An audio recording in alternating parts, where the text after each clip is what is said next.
Welcome to the Books and Music Review Show. And we have Gerard today, and we have two wonderful books. Over to you, Gerard. Thank you. So today we'll be discussing two books, one of which is entitled The Greatest Stories Never Told, 100 Tales to Astonish, Bewilder, and Stupefy. And as you can see from the cover, it describes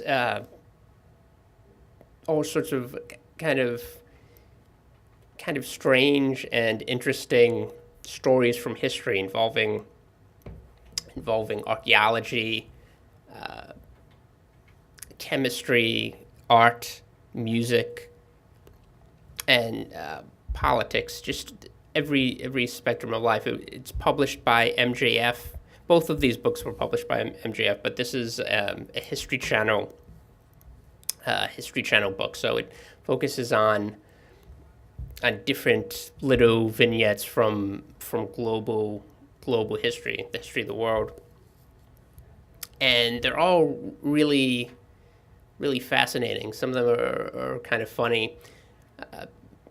For example, there's one which describes the origin of the croissant. Contrary to popular belief, the croissant isn't really a French delicacy. It's not a French pastry. It was invented in Austria, and the author describes how it was inadvertently invented during the late 17th century.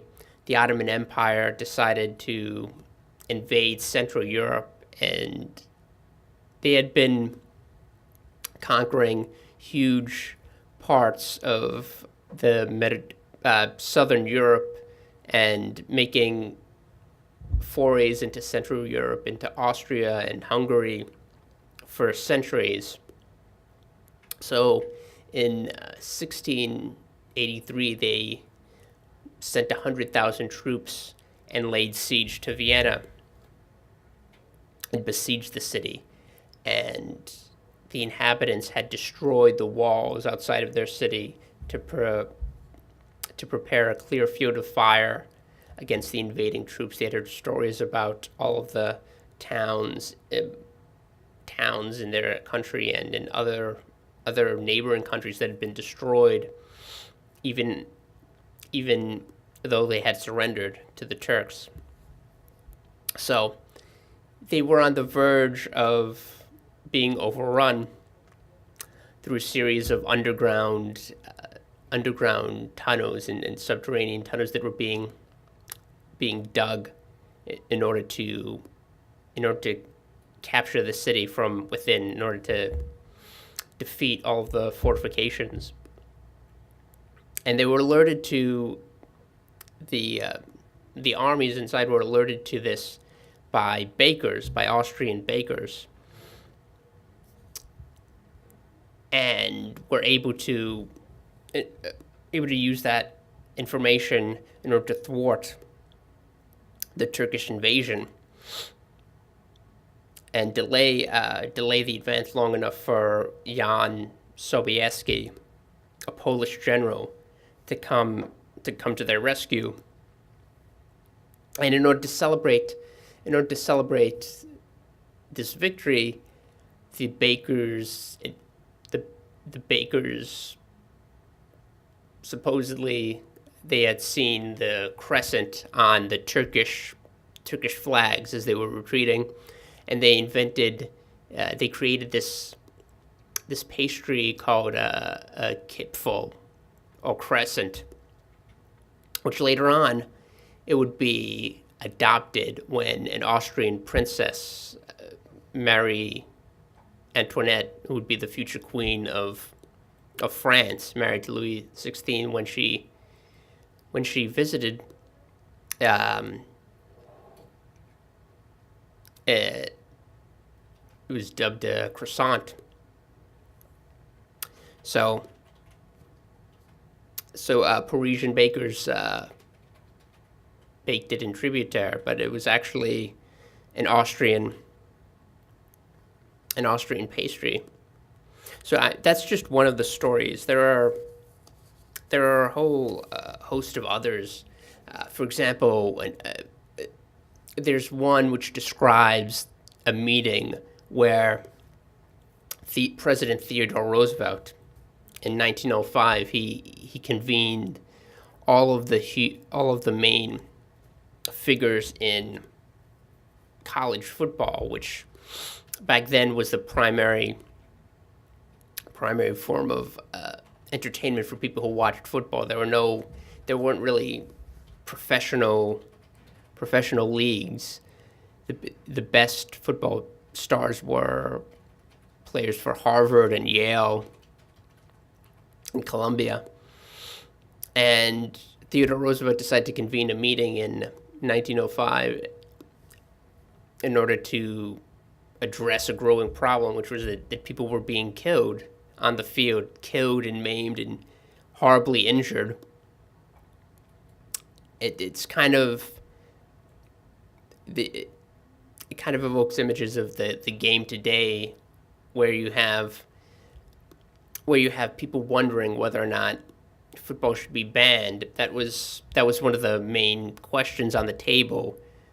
The TR, who also had a son who was a football player, gave them an ultimatum to make the game more suitable, more manageable on the bodies of the players.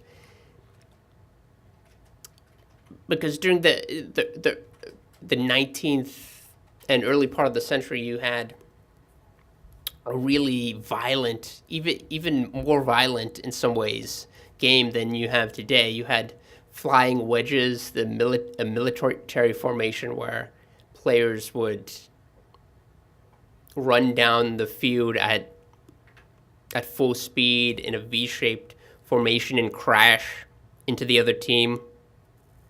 You had clotheslines and all sorts of... Essentially, there were no rules up into the late part of the century and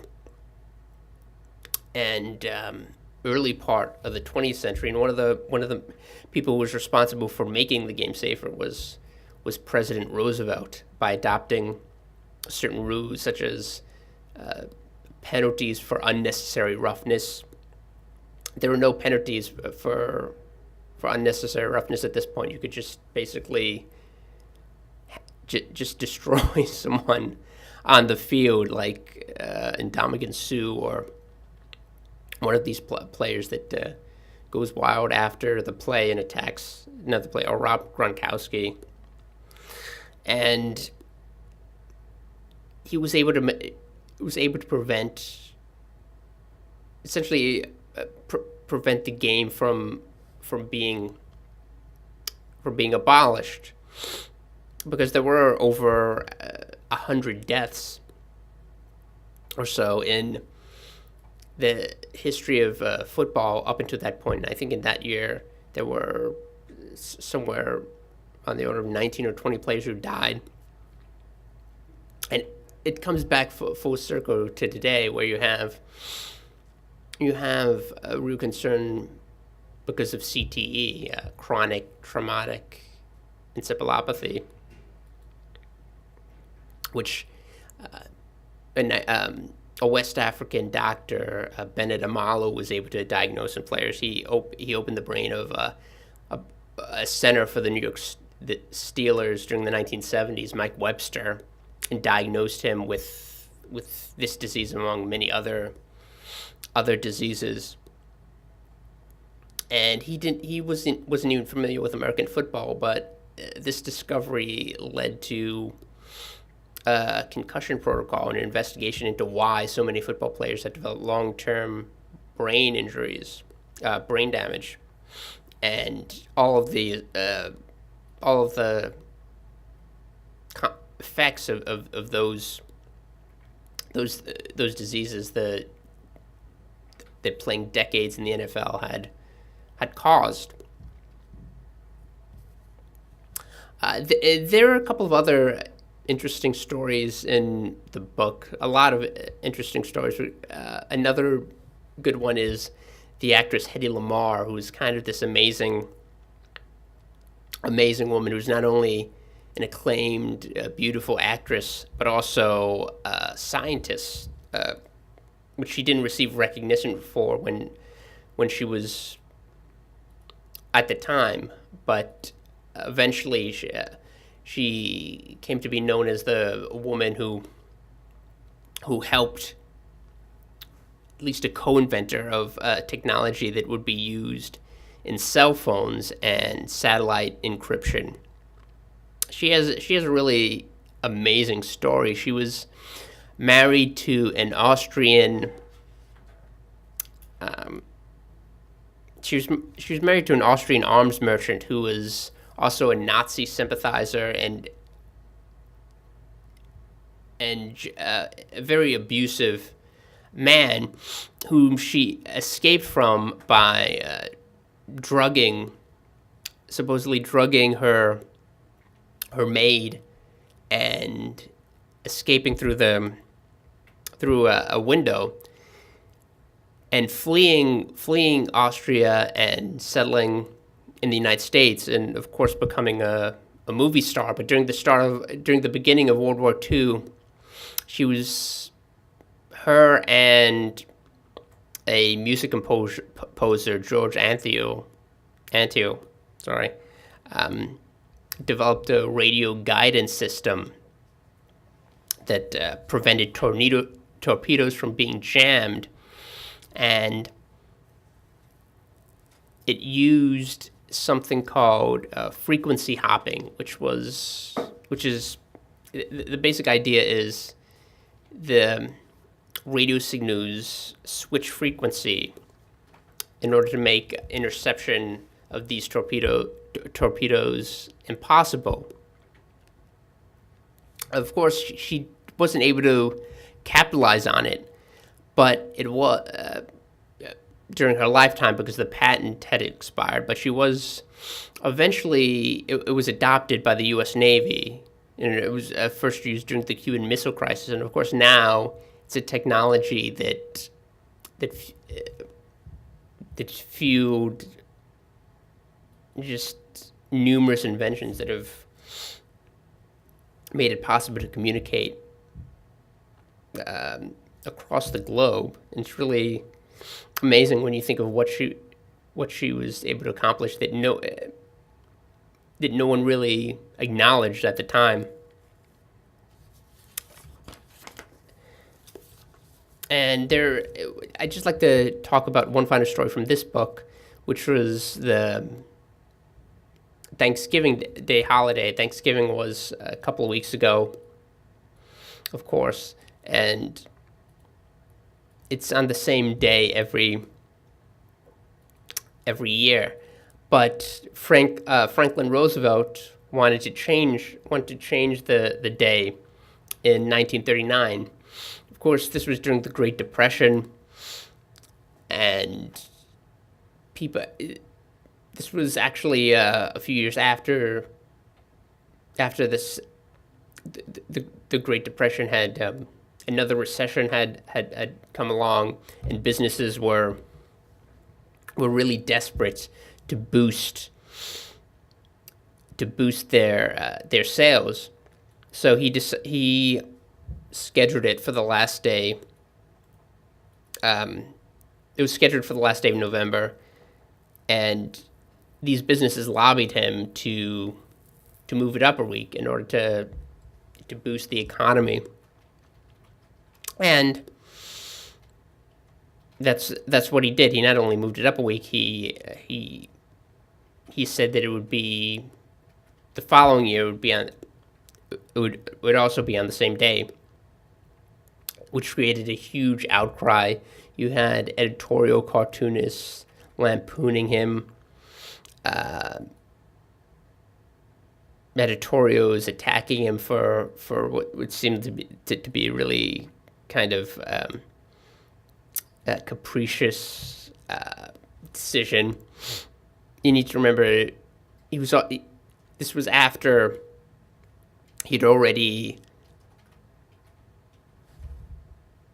purportedly violated all of the typical norms for a president at the time in terms of seeming to want more power and to arrogate more power to himself. So it was a huge controversy, and the country was really divided over this. Half of the states decided to keep the Thanksgiving holiday the same day, and the other half celebrated it on the new day. And Texas and Colorado decided to celebrate it on both days.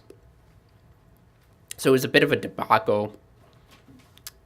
And it's funny, in the book, there's a little blurb which explains that he actually wanted to move it to Monday, but his staff dissuaded him from doing that when they realized that religious leaders would really object to that idea.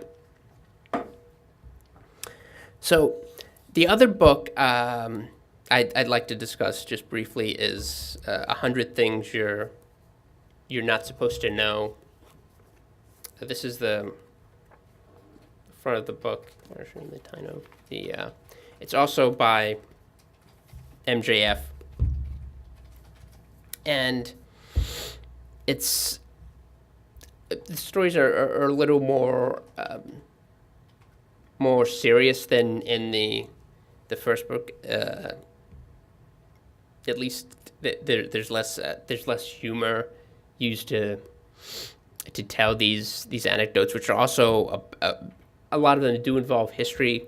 Some of them are descriptions of contemporary issues that are undercovered or not really explored by the media. Some of them are topics that people know about, but that don't get a lot of coverage. For example, one of them is eminent domain, the process where the government is allowed to seize your property ostensibly in the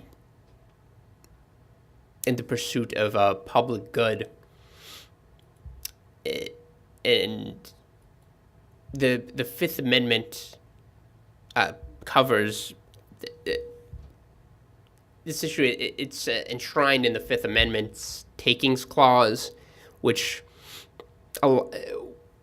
delineates when the government can take your property in pursuit of can seize private property on behalf of the public good. And when people think about this, they usually consider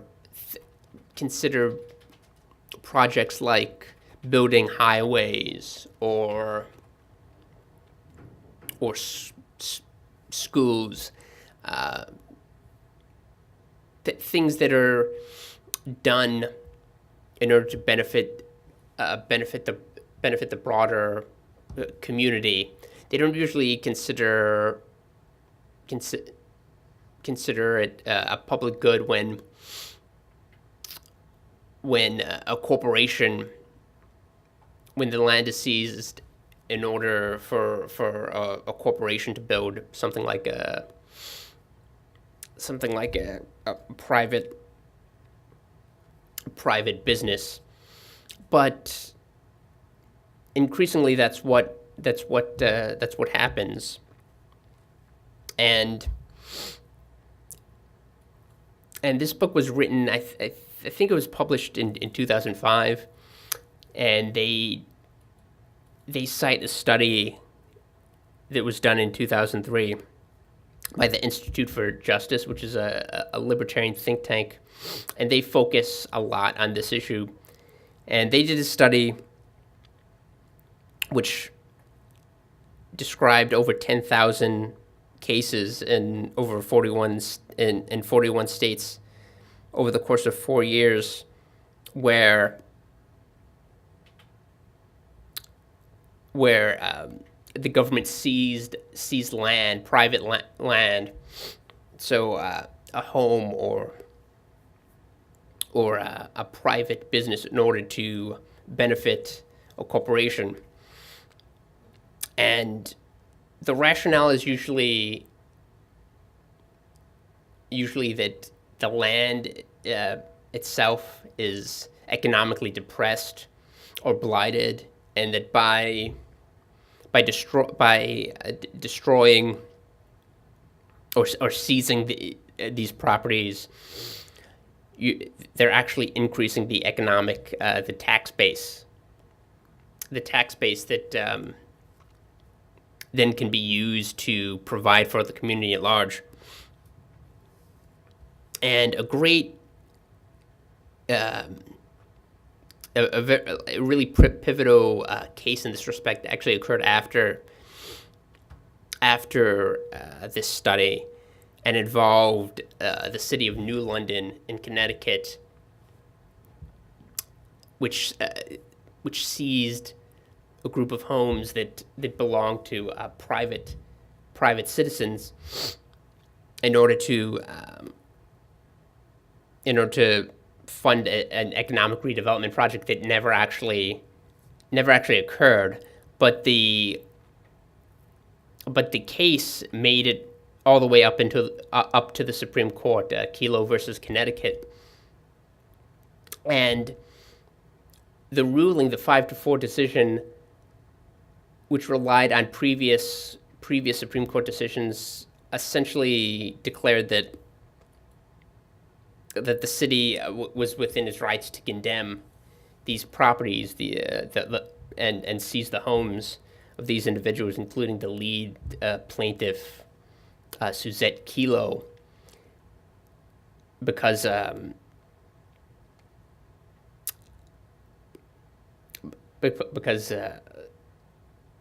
essentially it was constitutional. It was within the Constitution, and the critics of this decision allege that no, it was a vast overreach of the Constitution. The idea that condemned property could be used for any kind of nebulous purpose rather than specifically for public good. The idea that you can just seize the property and build a strip mall or a huge business and then claim it's on behalf of the community. Another good example of the abuse of this power of eminent domain occurred in Brooklyn during the Atlantic Yards project, where Forest City Ratner Corporation from Ohio was able to get the city was able to get New York to help them build a gigantic sports arena, which was the keystone of the project, and a huge 34-story building in order to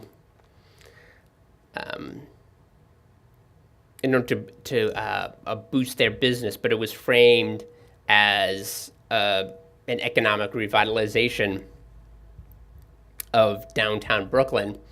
But as a result, Prospect Heights, the neighborhood, was drastically altered, and resulted in this multi-year-long, almost a decade-long battle of individual renters and apartment owners and a gigantic corporation in the city that wanted them to leave their premises. And eventually they lost the case, but it was a good example of the abuses that eminent domain can be put to, the exploitation that can be involved in this. And there are a lot of interesting scientific stories in this book as well. For example, there's a page about a couple of pages about the dangers of smoking, the examined dangers. A lot of people know that smoking causes things like lung cancer and cancer of the throat or lip, especially if tobacco causes these diseases, especially if you chew tobacco or you're a cigar smoker. But people don't realize how much of the body is, how many different diseases are caused by tobacco and smoking. And this book cites a study by the American Council on Science and Health, which actually, they published a book called Cigarettes, What the Warning Label Doesn't Tell You, which referenced over 450 articles from medical journals which examined the dangers of smoking, to not just dangers that people are aware of, but the kind of holistic problems that occur when someone smokes. For example, it causes kidney and bladder and pancreatic cancer, but it also affects your circulatory system, peripheral vascular disease, which dulls your senses in your limbs and can lead to paralysis eventually. It causes that. In over 3/4 of the cases, it's more dangerous in that respect than, in some ways, it's more dangerous than diabetes, because it cuts off the circulation to your limbs, and the blood flow, and really just damages you. It damages your circulatory system. 3 minutes. And there are all sorts of other things that people might not be aware of. The fact that it causes psoriasis. I mean, people know that smoking causes you to age prematurely in some respects, but they might not be aware of the fact that smokers need more anesthesia for surgery. They recover from wounds more slowly than non-smokers, and just there are a lot of things, just dozens upon dozens of different things that decrease your quality of life if you start smoking. And there are a lot of interesting stories like that in this book. Like I said, it's a bit more, I guess a bit less whimsical. It's not as funny as the other book, but they're both worth reading in different respects. Like the title is 100 Things You're Not Supposed to Know. It's by Russ Kick. And the other book is titled The Greatest Stories Never Told: 100 Tales from History to Stupefy, to Astonish, Bewilder, and Stupefy. And if you're a big fan of history or science or art or culture in general, I'd recommend both of them. Just check them out at your library, or if you can find them in your local bookstore or Barnes & Noble. They're definitely worth perusing. So this is the end of the show. We're almost out of time. And I'd just like to thank you for listening and watching at home. And hopefully we'll see you very soon. Thank you.